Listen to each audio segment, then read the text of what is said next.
आज हम जिस डिजीज़ के बारे में पढ़ने वाले हैं इसका नाम है अल्कोहल रिलेटेड लिवर डिजीज़। इसमें जो पहले पॉइंट है वो इस तरह से है कि अल्कोहल जो है मोस्ट कॉमन कॉज है क्रोनिक लिवर डिजीज़ का। ये आपको ध्यान रखना है कि क्रोनिक लिवर डिजीज़ का worldwide most common cause alcohol ही है। Almost all heavy drinkers will have alcohol-related fatty liver, but only a minority will develop clinically significant liver disease। कहने का मतलब ये है कि जितनी भी हैवी ड्रिंकर्स हैं वो सब के सब अल्कोहल रिलेटेड फैटी लीवर को डेवलप करेंगे, यानी फैटी लीवर सब में डेवलप होगा, लेकिन कुछ ही ऐसे हैवी ड्रिंकर होंगे जो कि अल्टीमेटली लिवर डिजीज़ को डेवलप कर पाएंगे।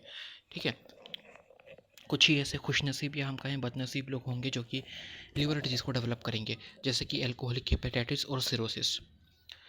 अब ऐसा क्यों होता है कि कुछ लोग तो जो है सिर्फ फैटी लिवर ही डेवलप करते हैं और इसके मुकाबले में कुछ दूसरे लोग जो हैं वो हेपेटाइटिस तक या सिरोसिस तक की स्टेज तक पहुंच जाते हैं।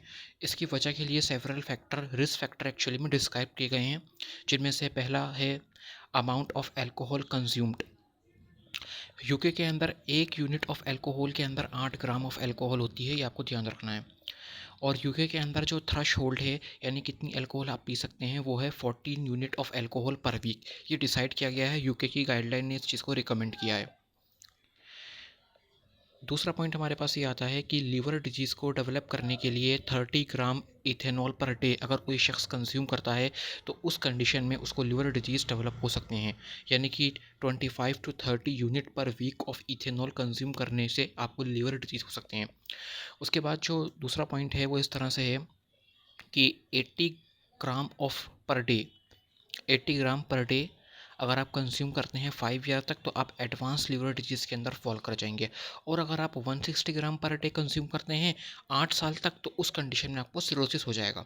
तो कहने का मतलब क्या है, यहाँ पे 3 पॉइंट निकल आ रहे हैं कि 30 ग्राम पर डे की कंडीशन के अंदर आपको लिवर डिजीज़ होगा, 80 ग्राम पर डे की कंडीशन अगर आप 5 साल तक कंटिन्यू रखते हैं तो एडवांस लिवर डिजीज़ डेवलप हो जाएगा, और 160 ग्राम पर डे अगर आप कंटिन्यू रखते हैं 8 साल तक तो उस कंडीशन में आपको सिरोसिस डेवलप हो जाएगा। ठीक है, तो ये 3 पॉइंट आपको ध्यान रखते हैं, 30 ग्राम per day, 80 gram per day and 160 gram per day.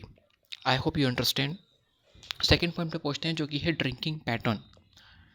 Drinking pattern जो है उसके बारे में जो डाटा है वो कॉन्फ्लिक्टिंग है।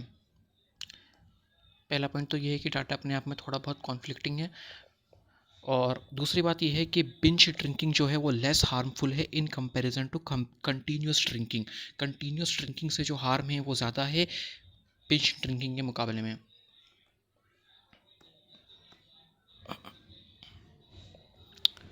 ये आपको ध्यान रखना है। और थर्ड पॉइंट हमारा आता है, थर्ड पॉइंट है हमारा सेक्स, यानी कि जो वीमेन हैं उनके अंदर हायर चांस हैं डेवलप होने के इन कंपैरिजन टू मेल। इसकी वजह क्या है? इसकी वजह सिंपल सी है कि अगर main and women same amount के अंदर अल्कोहल को कंज्यूम करते हैं तो उस कंडीशन के अंदर वीमेन के ब्लड में इथेनॉल का लेवल ज़्यादा पाया जाएगा इन कंपैरिजन टू मैन। मिसाल के तौर के ऊपर अगर दोनों 10 ग्राम अल्कोहल कंज्यूम करते हैं तो अगर 2.5 मिलीग्राम अल्कोहल ब्लड स्ट्रीम के अंदर पहुंचता है मेल के, तो फीमेल के अंदर ये मिकदार 5 मिलीग्राम तक हो जाएगी। ठीक है, यानी same amount of alcohol consume करने के बाद भी विमेन के ब्लड के अंदर अल्कोहल ज़्यादा तेज़ी से जाएगी। ये बात आपको ध्यान रखनी है। अगला जो हमारे पास इंपॉर्टेंट पॉइंट है वो है जेनेटिक्स के बारे में। तो हमें इस बात का ध्यान रखना है कि कुछ जीन जो कि अल्कोहल मेटाबॉलिज्म से रिलेटेड होती हैं, alcohol dehydrogenase and acetaldehyde dehydrogenase, ये जो जीन्स हैं इनका इंपॉर्टेंट रोल है, अल्कोहल डिहाइड्रोजिनेज का और एसिटाल्डिहाइड डिहाइड्रोजिनेज का, और इसके अलावा गाबा रिसेप्टर का। ये ध्यान रखना है। यहाँ पे एक नाम आता है जो कि अक्सर एमसीक्यू में पूछा जा सकता है, उसका नाम है PNPLA3 जीन। इसका नाम आपको ध्यान रखना है। इसका नाम है पिटेटिन लाइक फास्फोलाइपेज डोमेन कंटेनिंग। इसका दूसरा नाम इंपॉर्टेंट है, वो है एडिपोन्यूट्रिन।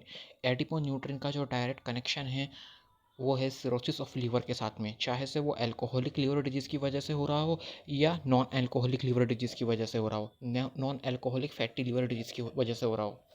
यानी सिरोसिस के डेवलप होने की जो सस्पेक्टेबिलिटी है वो डिपेंड करती है एडिपोन्यूट्रिन जीन के ऊपर। ये एमसीक्यू के लिए इंपॉर्टेंट पॉइंट है, आपको ध्यान रखना है। अगले पॉइंट की तरफ हम चलते हैं, जो कि है न्यूट्रिशन। न्यूट्रिशन, ओबीस और अंडरवेट दोनों ही कंडीशन के अंदर आप रिस्क फैक्टर में फॉल कर रहे हैं। अगर आप ओबीस हैं या आप अंडरवेट हैं तो दोनों ही कंडीशन के अंदर ज़्यादा चांस है कि आपको एल्कोहलिक लिवर डिजीज़ हो जाएगा। बस दूसरा पॉइंट अपने पास ये है, अगला पॉइंट, जो कि है coexisting liver disease. Chronic hepatitis C और NAFLD यानी non alcoholic fatty liver disease, ये दोनों ही कंडीशन ऐसी हैं जो कि एल्कोहलिक लिवर डिजीज़ के लिए रिस्क फैक्टर के तौर पे काम करती हैं। तो इन दोनों डिजीज़ के आपको नाम क्या रखने हैं। अगर किसी को क्रोनिक हेपेटाइटिस सी है तो बहुत ज़्यादा चांस है कि उसे एल्कोहलिक लिवर डिजीज़ डेवलप हो जाए, और अगर किसी को NAFLD है तो उस कंडीशन में भी काफ़ी चांसेस हैं कि उसको एल्कोहलिक लिवर डिजीज़ भी हो जाए।